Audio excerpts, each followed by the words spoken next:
Morning, guys. Welcome to Coffee Chat. Wow, what an absolutely gorgeous day it is out today. I mean, it is just so mild. We're out here in Studio City, California, and we're visiting a different set of kids at this go around. It's been really amazing just being able to travel around the country and visit all of our children and our grandchildren. That's what, one of the biggest goals that Judy and I had for our retirement was to be able to spend it with family. And I know a lot of you out there, you've got that goal and you think, is it ever going to get realized? Guys, I'm telling you, it will. And when it does, the joy that you're going to get out of spending time with your kids, your grandkids, those of you who are grandparents now, you know exactly what I'm talking about.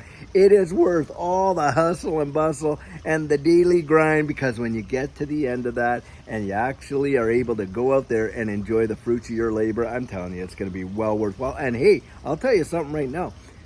Being invested in this space is what afforded Judy and I to be able to retire in the way in which we did. And I'll tell you, I've never regretted it. And that's why I'm coming out here and passing that information on to you guys, because look, we genuinely desire to see you succeed. And I'm telling you, don't matter what all these news articles will tell you and come out and say, and on and on and on. Guys, use your own eyes. Look down the road at where the world is going, and you're going to find out that this distributed ledger technology space, it is affording us opportunities that probably no other market in the world can. And that's genuinely how I believe, how I see it. That is for sure. And look, the proof is in the pudding. It did make a difference for Judy and I. That's for certain. Now, guys, having said that, I was reading articles today about the absolutely ridiculous cost of living and how the inflationary market has gone absolutely insane. And one little video that I saw, there was an individual that was showing, hey, here's a 200 square foot apartment, and what it costs to live in a 200 square foot apartment, over $2,000 a month in rent in some of these major centers. And here in Southern California, look, we have kids that own homes here and we have kids that don't own homes here. Because why? Guys, it is absolutely obscene, the amount of what it costs to get into a home. And it wasn't the American dream, so that you could go out there and have your little home, maybe that white picket fence, your little piece of the American pie. Well, guys, they've literally destroyed that dream. It's become an absolute nightmare for so many. And you know it. You guys out there that are commuting back and forth to work, and we're not just talking about America here, are we? I mean, you look over there in Great Britain and some of the major centers out there, and the cost of living is insane. Germany, another one. Go to Australia and find out what it costs there. And Canada, it is absolutely ridiculous. They have literally pushed the envelope so high with all this money printing that they've been doing, all this fiscal policies that they've been employing, and causing inflation go so ridiculously high that the average folks cannot even afford to live, let alone, and both of them working. You got mom and dad out there doing their level best to work, and not just one job. In a lot of cases, they go do their 9 to 5, and then they're pulling out a second job in the evening and stuff like that just to make it. And even then, look, it is almost to the point where people cannot basically have basic living necessities. And this articles that I was reading,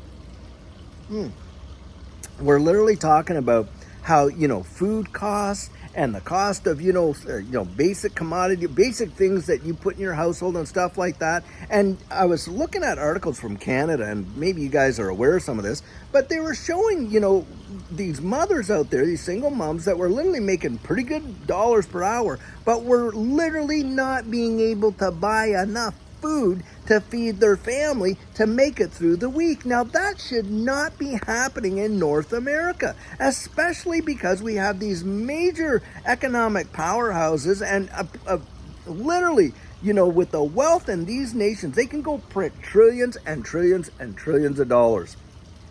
And you're telling me that they can't help, people to absolutely, build the infrastructure, invest in infrastructure, create jobs, and this and this and that. Well, guys, it's not happening. Where's all that money going? I mean, when you think about it, $4 trillion in that Financial or Fiscal Responsibility Act, and that's only until the end of this election cycle, right, in 2024, and you're thinking, where is the money going? Because the airports aren't seeing it. I'll tell you that. I've been around a number of airports on this trip, and I'm not seeing major infrastructure going on at the airports. The roads, I'll tell you what, you go down the 405 here in California or other major highways here, and it is absolutely, it's like going through a war zone with the, all the garbage and the potholes and the this and the this and that and the cracks in the freeway.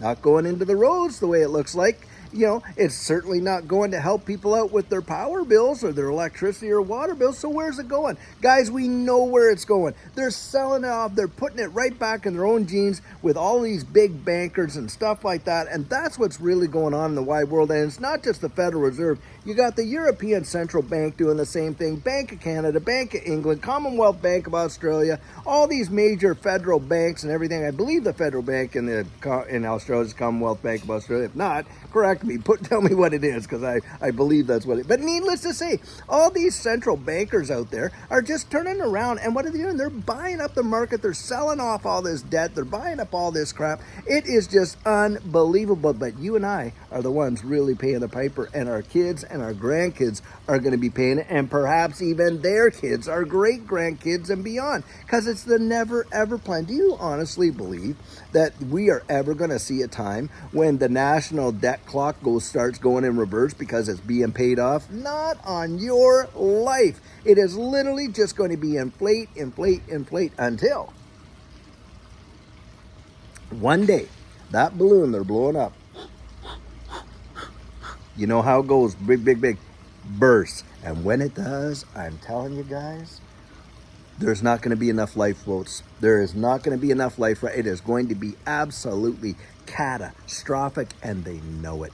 But boy, do they have a plan in place, because what are they doing now? They're laying down all the rails for the infrastructure for a new digital economy while poo-pooing it to the nth degree, knowing full well that that is where you're going to see probably the greatest wealth transfer in the history of mankind. And for the majority of people, they're absolutely oblivious to it, and they're literally fudded out from even getting involved. Now, you go look at a lot of the articles today, and you can go to Zero Hedge, you can go to all these news organizations. Look at the articles today about what it's saying about all these markets and on and on and on. Guys, it's always doom and gloom and how dismal it's going to be, and oh my goodness, you don't want to take any risk, and da-da-da-da-da-da-da-da. And what's being pumped up right now? Well, of course, the DXY. Now, how is that possible? When you're printing dollars to oblivion, how is it that you can see dollars out there, the DXY, actually increasing against real world assets? Imagine that. I'll tell you what, like yesterday I was saying in Coffee Chat about Robert Kiyosaki saying,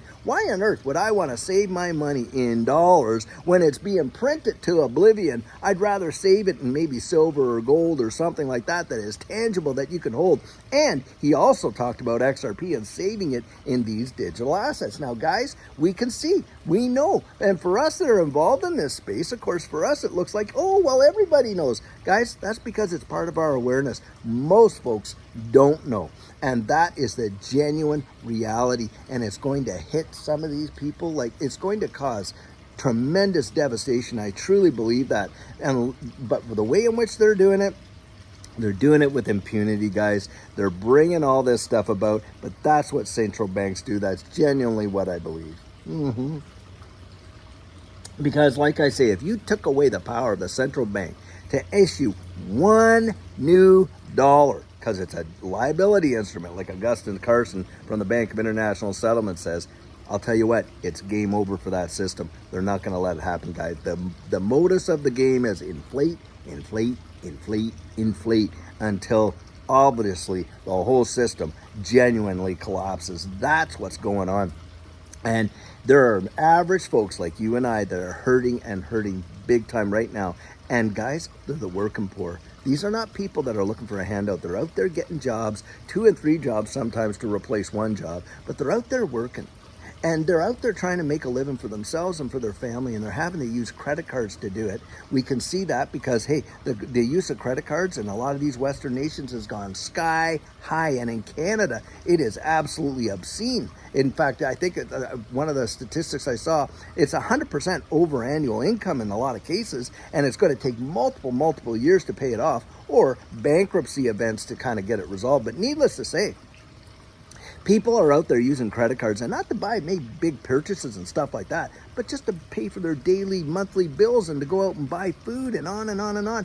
And it's absolutely ridiculous. When we were young, hey, the world afforded us different kind of environment, different opportunities. You know, I remember, hey, my first apartment only was $365 a month rent. My first house cost $62,500. I mean, now you're looking at the median house price in Canada is well over $500,000, and in the major centers where most of the people live, it's literally over $1 million. And here in the United States, especially right now where I am in this, you know, Southern California area, $750,000 to well over $1 million. You know, to absolutely have an average home. That is ridiculous. Who can do that? I mean, the down payments alone are in the hundreds of thousands of dollars. And yet these kids that get out of university and college to go do their jobs, they're loaded down with big student loan debt.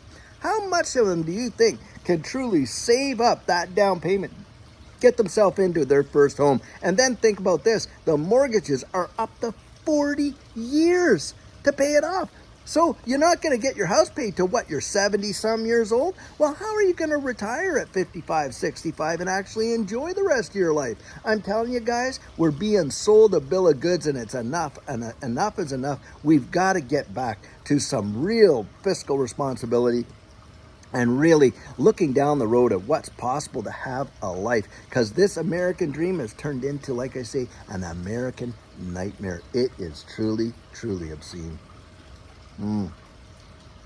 But that's what you got going on. Now, for those, you and I, we're here in this space early on. Don't kid yourself. I know it feels like we're so late, but we're really not, guys. And why is that? Hey, we're not the Lewis and Clarks, like I say. We're not the ones who trailblazed in that, but we are definitely pioneers in this space to absolutely go out and stake a claim in this space. And don't despise the day of small beginnings. Guys, there's that whole idea of keeping score, what kind of car you drive, what house you live in, this, and that all this, you know, consumerism has pushed people into, like I say, these massive amounts of debt, when the reality is, hey, you take what you got and you put it out there and you employ it. You don't go working for money. You get your money out there working for you. That's how you do it. And you get it into these assets that are going to genuinely revolutionize the world. That's what I really believe. In fact, I had one of my coaching clients tell me this, and I thought, boy, this is absolute. I wrote it down. Fabulous statement. He basically said, look, I'll rent luxury and I'll own utility. And I thought, wow, that guy has his head screwed right on his shoulders, I'll tell you.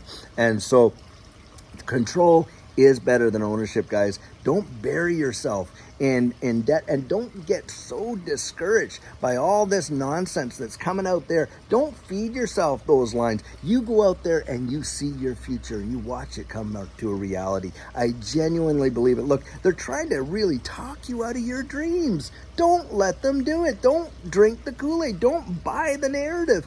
Usually when they're telling you to go this way, the right way to go is that way. And that's just the way it seems. It's like they're pointing us in the opposite direction almost every time. And most people go left when they should be going right. That's at least how I've experienced the world. And I'm telling you guys, go make up your own mind. Do your own research. Like I say, I genuinely believe that your eyes will be opened in a powerful way and you'll see things in a much different light, to be sure. But I'll tell you, if you're already in this space, don't despise the day of your small beginnings. You just keep stacking.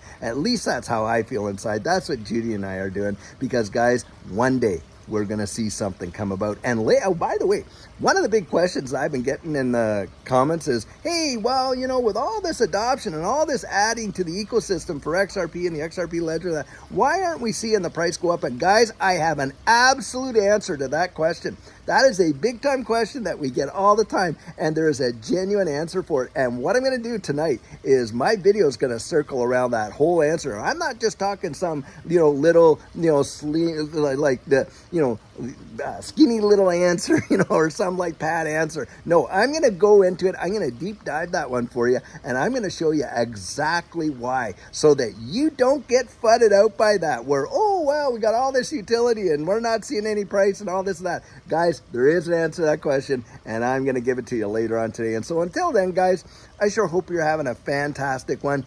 Just keep your focus straight on the target there and you're going to hit it. And until then, guys, I sure hope you have a great one and take care.